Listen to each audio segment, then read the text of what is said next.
If your Dell docking station starts showing issues like monitors not connecting, USB devices not responding, or random connection drops, performing a factory reset can often restore normal operation.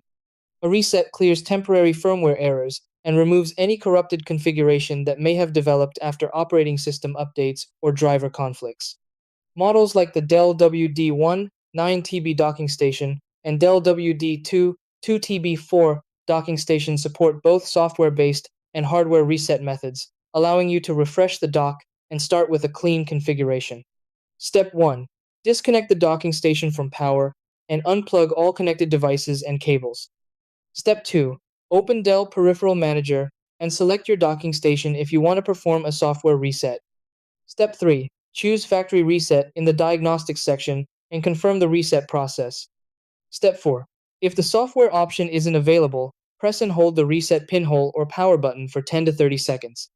Step 5.